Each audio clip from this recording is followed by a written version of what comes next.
আসসালামু আলাইকুম আরহামতুল্লাহি ওবারাকাতুহু। সব নামাজের পরে মোনাজাত। আপনারা যখন মোনাজাত করবেন, মোনাজাতের সময় কোন কোন দোয়া পড়তে হবে, কিভাবে মোনাজাত করতে হবে, মোনাজাতের শুরুতে কি পড়বেন, শেষে কি পড়বেন, কিভাবে দোয়া করলে মহান আল্লাহ পাক রব্বুল আলামিন আপনাদের দোয়াটাকে কবুল করবেন না, ফিরিয়ে দেবেন, কিভাবে দোয়া করলে, তার আমি সঠিক উত্তর আপনাদের কাছকে দেব। আপনাদের কাছে আমার রিকোয়েস্ট থাকবে, কেউ ভিডিওটি স্কিপ করে যাবেন না, ভিডিওটি শেষ পর্যন্ত দেখবেন। যে সকল ভাই এবং বোনেরা এই চ্যানেলে নতুন আছেন, অবশ্যই চ্যানেলটিকে সাবস্ক্রাইব করবেন, লাইক কমেন্ট শেয়ার করতে ভুলবেন না। তাহলে ভিডিওটি শুরু করছি, সকলে শুনতে থাকুন। আগে আমি আপনাদের মাঝে কিছু মোনাজাতের দোয়া আপনাদেরকে আমি আগে শেখাবো। মোনাজাতের শ্রেষ্ঠ দোয়া নবী করিম সাল্লাল্লাহু আলাইহি ওয়াসাল্লাম তিনি যখন মোনাজাত করছেন অবশ্যই তিনি এই দোয়াগুলো পাঠ করতেন ইনশাআল্লাহ। তাই আমি সকল মুসলমান ভাই ও বোনদের কাছে রিকোয়েস্ট করব, এই ভিডিওটি কেউ স্কিপ করে যাবেন না, ভিডিওটি শেষ পর্যন্ত দেখবেন। আজকের ভিডিওটি অত্যন্ত গুরুত্বপূর্ণ।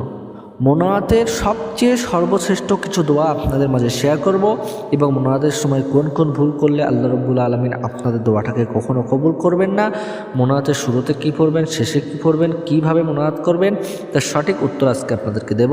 আমি সকল মুসলমান ভাই ও বোনদের কাছে রিকোয়েস্ট করব, ভিডিওটিকে স্কিপ করে যাবেন না। আজকের ভিডিওটা অত্যন্ত গুরুত্বপূর্ণ ভিডিও। এই ভিডিওটা যদি আপনারা দেখেন, ইনশাআল্লাহ আল্লাহ পাক রব্বুল আলামিন আপনাদের সকল প্রকার পেরেশানি এবং সকল প্রকার দুশ্চিন্তা ইনশাআল্লাহ মুক্তি করে দেবেন। আজকের ভিডিওটা অত্যন্ত গুরুত্বপূর্ণ, কারণ এই ভিডিওটার মধ্যে আমি কিছু দোয়া আপনাদেরকে শেখাবো, যে দোয়াগুলো পাঠ করলে আল্লাহ পাক রব্বুল আলামিন আপনাদের সকল প্রকার চিন্তা পেরেশানি দূর করে দেবেন, এবং আল্লাহ পাক রব্বুল আলামিনের কাছে যা চাইবেন ইনশাআল্লাহ তাই পেয়ে যাবেন। আজকের ভিডিওটা অত্যন্ত গুরুত্বপূর্ণ ভিডিওটিকে স্কিপ করে যাবেন না।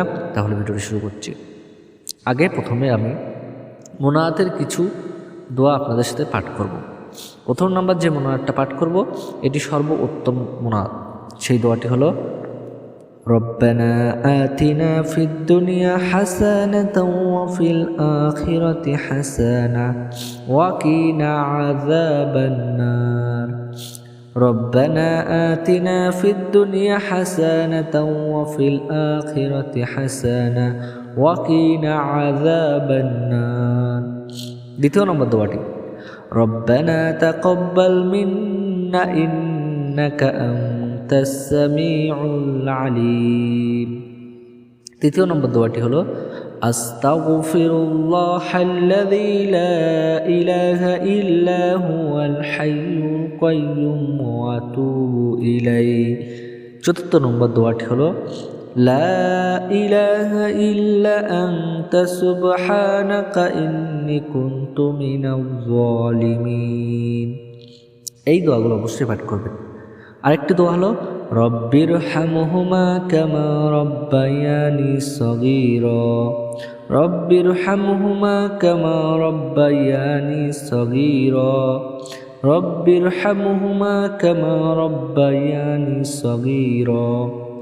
রব্বিরহামহুমা কামা রব্বায়ানি সগীরা। নবী করিম সাল্লাল্লাহু আলাইহি ওয়াসাল্লাম বলেছেন, তোমরা যখন মোনাজাত করবে, মোনাজাতের সময় অবশ্যই এই দোয়া পাঠ করবে, না হলে আল্লাহ পাক রব্বুল আলামিন তোমাদের দোয়াটাকে কবুল করবেন না, ফিরিয়ে দেবেন। এই ভুলগুলো করা চলবে না। প্রথম নাম্বার যে ভুলটি অনেক মুসলমান করে থাকে, সেটি হলো মোনাজাতের শুরুতে এবং শেষে একটি দোয়া পাঠ করে না। নবী করিম সাল্লাল্লাহু আলাইহি ওয়াসাল্লাম বলেছেন, তোমরা যখন মোনাজাত করবে, মোনাজাতের শুরুতে এবং শেষে অবশ্যই এই দোয়াটি পাঠ করবে, না হলে আল্লাহ পাক রব্বুল আলামিন আপনাদের দোয়াটাকে ফিরিয়ে দেবেন, কবুল করবেন না।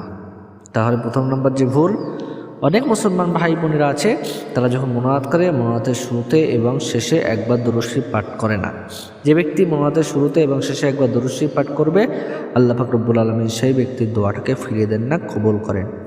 দ্বিতীয় নম্বর যে ভুলটি হলো, তাড়াহুড়ো করে যে ব্যক্তি আল্লাহর কাছে মোনাজাত করবে, সেই ব্যক্তির দোয়া আল্লাহ রব্বুল আলামিন কবুল করবেন না।